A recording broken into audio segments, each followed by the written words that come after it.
How dare you? Don't talk to her like that. Oh. And you betrayed that, and you spit on it! Excuse me?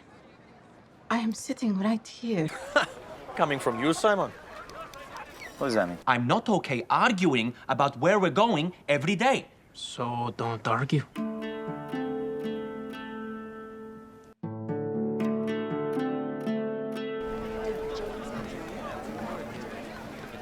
Where are we going?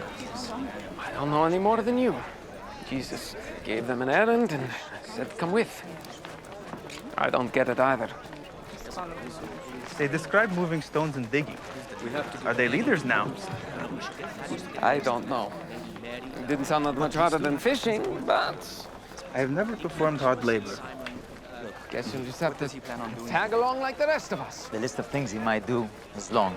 First, there's a leper colony to the west, and they're begging him to come. They're not allowed into the city, so they have no way to hear him. Both Jewish and Samaritan purity laws forbid coming within 4 cubits of a leper.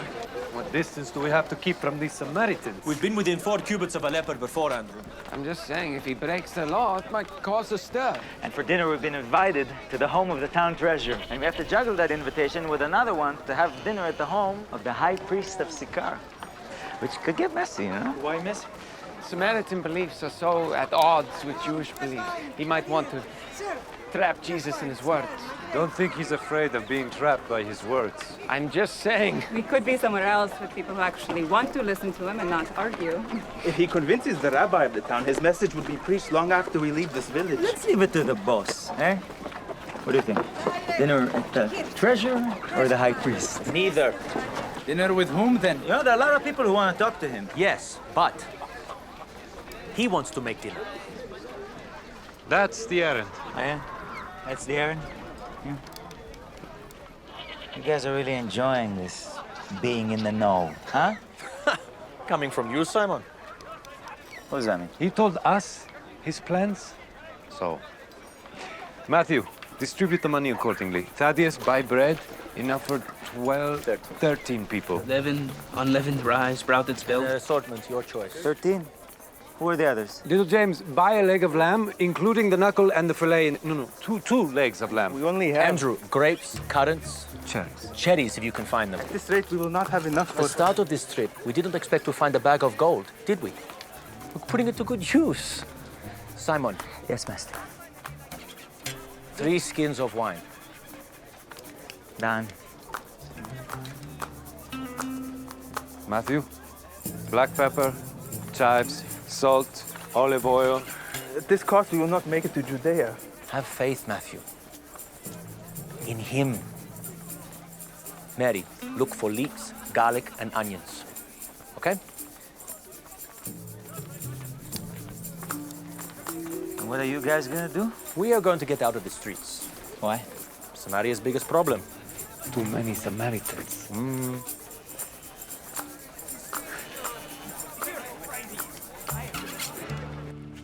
But where can we find you? Seek, and you will find. His riddles. It didn't sound like a riddle to me. If you look for him, you'll find him. That's not what I heard. Oh, yeah? What'd you hear? I heard you looked and couldn't find him. You guys lost him for practically a whole day, Matthew said. He goes where he wants, when he wants. Yeah? Well, we need to do better. Can you believe these guys? They dig in the mud and suddenly they're running the show. We just think we need some leadership, okay? Security concerns aside, we need a plan. No matter what happens today, the real question is where will we be after we leave here? We'll get to that. That's why James and I have outlined a plan for the next month. Month. Beginning with a visit to the temple, his first appearance there since performing public signs. A visit to the scribes at Qumran. 2 days preaching at Hebron. Hold on. He said we were excellent planners. I'm pretty sure he said planters. He applauded our execution. He sent you to the farm to teach you a lesson. And we made an impression. Let's vote on it. Sure. Okay.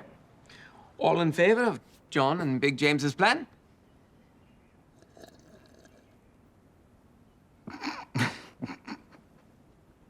I agree an agenda would be prudent. I'm not voting. Me either. Why not? New guy. It doesn't matter what I think you should do or what you think. All opposed?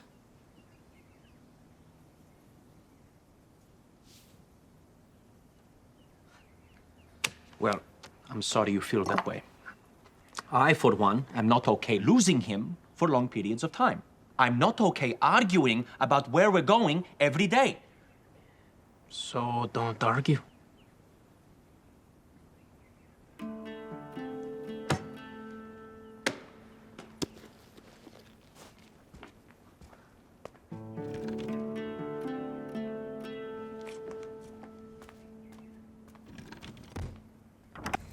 What about you?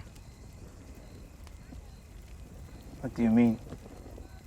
Has it been difficult for you all this time? The occupation, following Jewish law? My life has not been easy. Oh, it hasn't. What was more painful for you?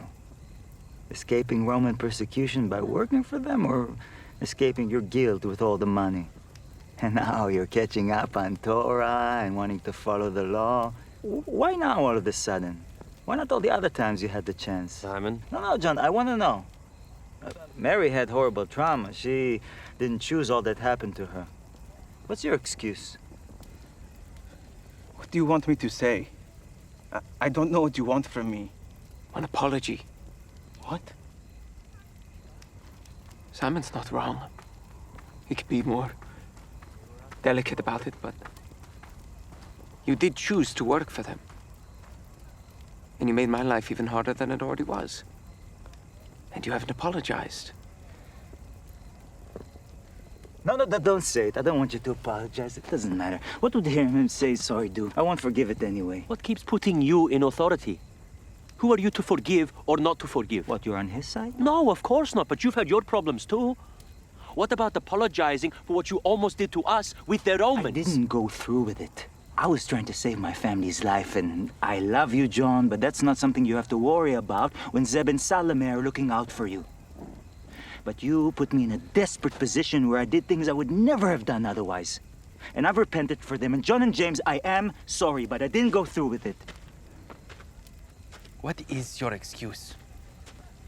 I was a successful businessman, and yet I was always behind. He wasn't your tax collector. Quit defending him. I want an answer. Hey, you're new. Do you even know what it's like to be Jewish? To suffer for centuries and centuries because of it, but to still commit to it?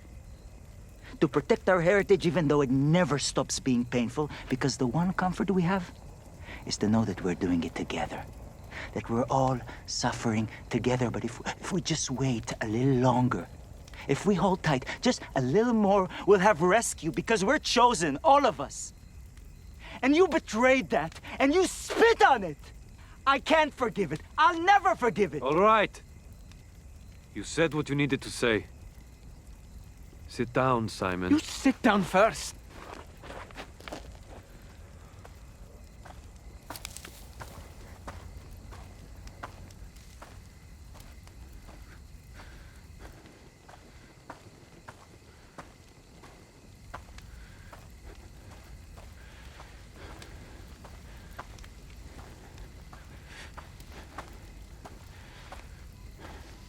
Good night.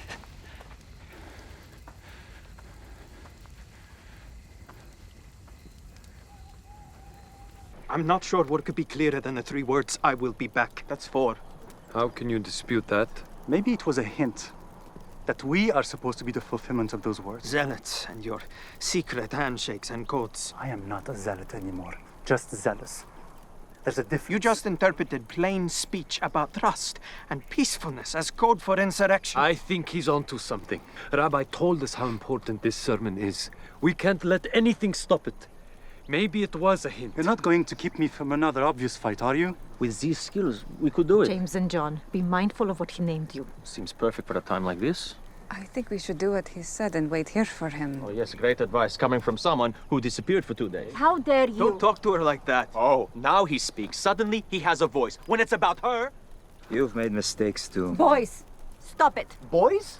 You're acting like children. Nathaniel's right. The words were plain. You weren't there. So now it's a matter of whose testimony is more credible? Now look, You've upset our rabbi's imam. I only made an I observation. made a mistake leaving camp. I was wrong. I'm sorry I relied on my own observation, my own understanding so heavily. Jesus said he will be back.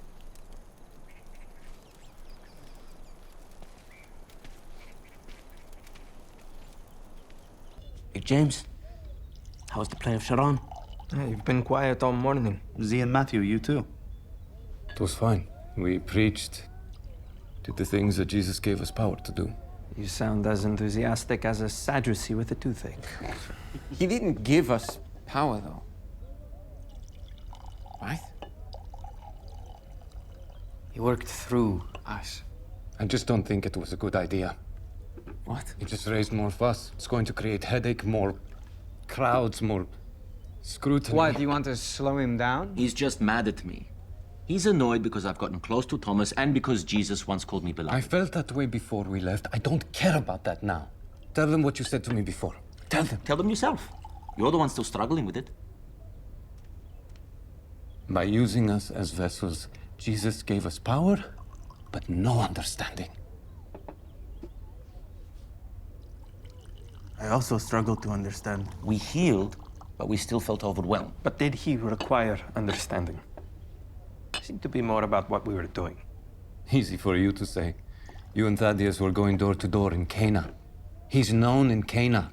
They probably invited you into their homes. I'll go on harder missions. Nathaniel is right. He never said anything about understanding. This was temporary anyway. When I was preaching, I could feel him giving me the words. I said things that I don't comprehend or live by. I felt like a fraud. I felt the same way, but it didn't bother me. I felt powerful. Like I could do anything. Yes, I did too, John, but isn't that dangerous? If that is the feeling we hold on to? Why? Because he is the Messiah. None of us is the Messiah. Instead of arguing about it, why don't you just ask Jesus about it when he gets back? That's a very good idea. Who can say when that will be? Soon. The most imprecise word.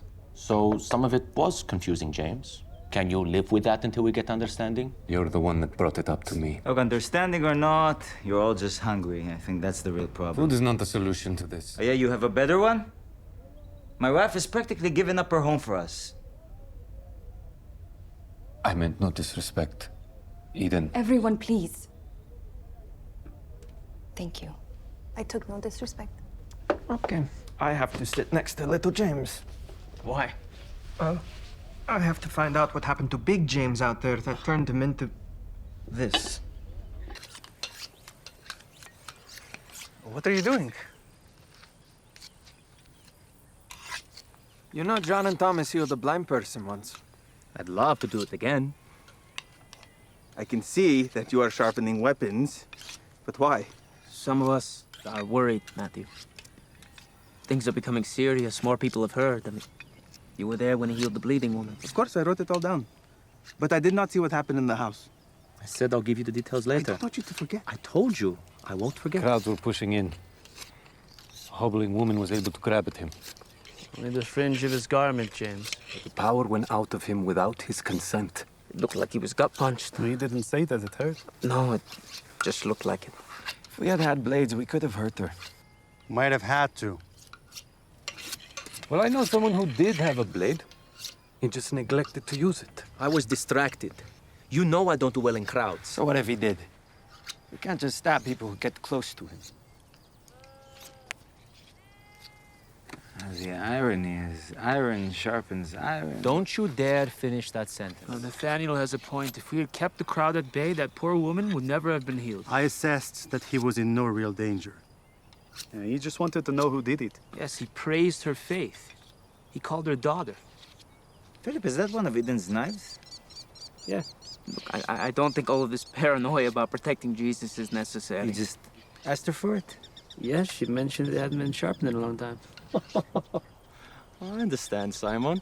What with all the time you're spending with your Roman. Gaius puts his sandals on 1 foot at a time, just like you and me.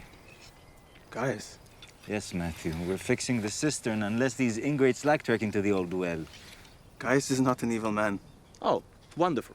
Now we have two devoted fans of a terrorist. Yes, he has been ruthless, but he's not like other Roman soldiers I've met. Associating with him could hurt our reputation with the pilgrims in the tent city. Do we have a reputation? Reputation has never really seemed like a priority of his.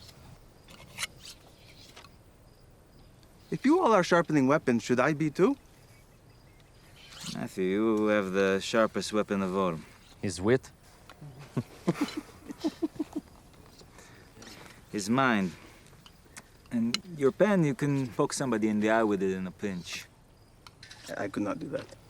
I'll show you.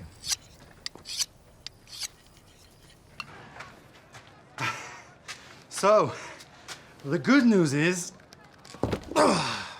we got the ash. The bad news is that townspeople now think that the followers of Christ are up to some scheme.